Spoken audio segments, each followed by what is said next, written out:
You know what it is. Kidding. Good morning, Minneapolis. You know what it is. Thank you so much for tuning in today. We appreciate you being here. This is the show that you want to tune into. This is the show that you want to share with your family members, your friends, and your coworkers, because you may disagree with them, but you're going to laugh together. You're sure going to laugh together? Yes, you are. You're going to laugh. You're going to laugh. Everybody's going to laugh. And then you can go back to whatever you were doing and not talk about the thing that you disagree on. All that being said, the way that this show runs is with your support. So to support a show like this, hit the link in the bio. We appreciate you being here. Hey, let's get it going. In obvious news today, the Commissioner of Department of Corrections from Minnesota, Paul Schnell, proposed building a $1 billion prison. Not a lot of people were a fan of it, but those that were Red Skull, Ronan the Accuser, Baron Zemo, and Amanda Waller. It turns out Paul Schnell was really inspired by her quote when she said, "Let's just say I put him in the hole, threw away the hole."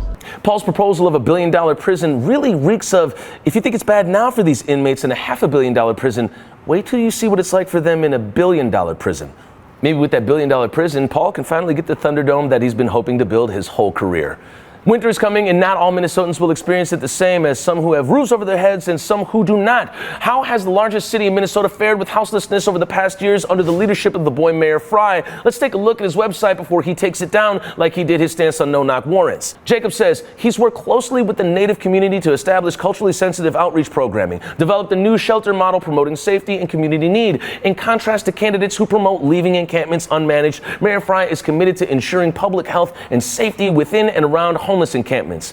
Which that last part was a fancy way of saying he doesn't want the housed to feel uncomfortable around the unhoused, so he will call the park police to have that encampment violently moved out of sight. But not out of mind, Jacob. Just last week, state troopers cleared more than 140 people, most of them indigenous, from an encampment along Hiawatha Avenue, which I'm almost for sure wasn't part of Jacob Fry's plan when he insinuated working closely with the Native American community. Don't think this was part of it. Now let's look at what happened after the state troopers swept the encampment. The Toussaint Journal writes, more than 100 attendees showed up at the Phillips Community Center to address homelessness in Minneapolis. For the past 5 years, we have seen the result of evictions and lack of any police. It leads to more encampments, said Nicole Mason, an organizer with the American Indian Movement. The meeting began with a ceremony honoring Daniel Dan Robertson, who died at the Wall of Forgotten Natives on August 23rd from what Mason said was a seizure due to heat. And none of this can be sustainable. The continual sweeping of encampments as if houselessness will just go away somewhere else, or the constant application of law enforcement agencies that only bring violence and displacement to an extremely vulnerable community that is growing is not working. Hennepin County reports on January 25th, 2023, there were 2,843 people staying in shelters and 469 people experiencing unsheltered homelessness, which is an insanely gross underestimation, because you could drive Minneapolis alone and find 400 people experiencing unsheltered houselessness, let alone in Hennepin County. Even with that in mind, they say those numbers are up from 2022 with 2,191 and 487 that year. Pair this with an increase in poverty countrywide. The New York Times writes, poverty increased sharply last year in the United States, particularly among children, as living costs rose and federal programs that provided aid to families during the pandemic were allowed to expire.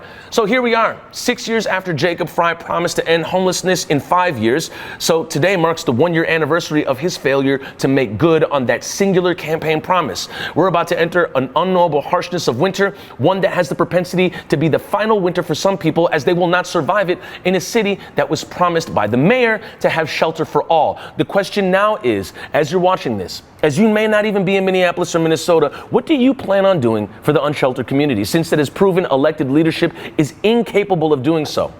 Good morning, Minneapolis. Sounds like we got a lot of work to do. That'll do it for us today. Thank you so much for tuning in. Put in the comments some solutions or directions or websites that people can go to help out our unsheltered, houseless neighbors. And we'll see you in the next episode. Thank you so much for tuning in. Hey, justice, then peace.